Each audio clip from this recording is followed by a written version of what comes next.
The other day, former head of the British intelligence service MI6, Richard Moore, stated in an interview with Bloomberg that, through the situation in Ukraine, British special services are directly influencing Washington's policy.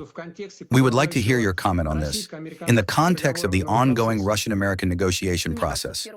I think first and foremost, Washington should comment on this question, of course. After all, it concerns them. It would be good if some details were disclosed both in London and in Washington about who is influencing whom and in what manner.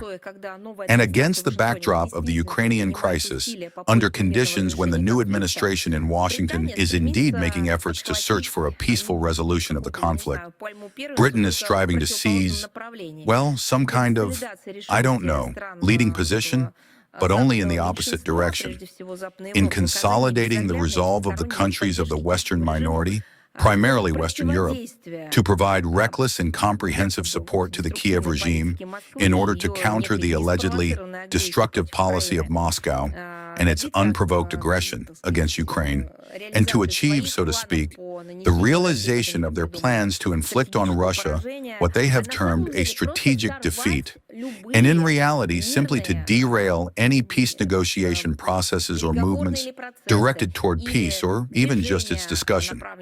All of this does not suit them. And it is obvious that certain deep British structures, it's hard to call them law enforcement, of course, but rather some special, covert, behind-the-scenes structures, very much want a fire to ignite somewhere in Europe, or better yet, somewhere broader. That's when they would, so to speak, start earning and catching their benefits in full force. And they have done this repeatedly throughout history.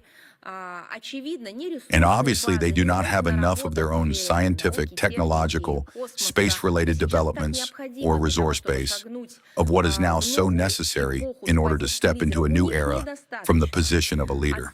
Hence, the question is, how can they feed off others? There are no colonies anymore, and colonial behavior is unacceptable.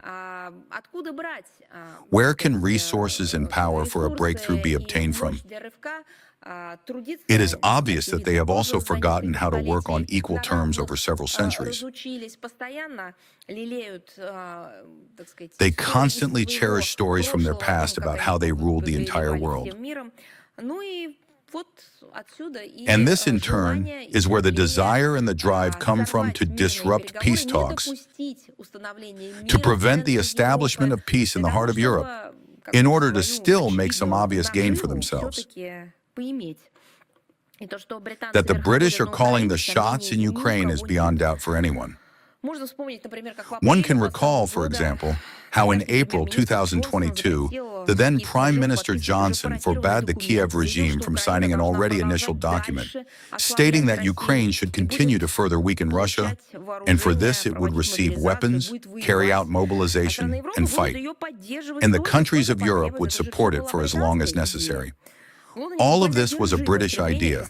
In London, they are obsessed with the desire to constantly raise the stakes in the conflict and have no intention of abandoning any idea that could serve to strengthen the anti-Russian line of the collective West. As for the negotiation process, it is underway. Contacts continue. Russian Foreign Minister Sergei Lavrov has spoken about this repeatedly. Diplomacy comes in different forms. It can be public and must be accompanied by information.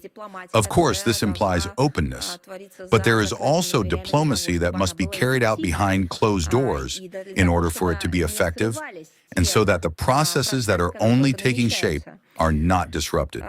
Therefore, we do indeed prioritize the pursuit of peace. From the very beginning, we have been doing everything possible for this.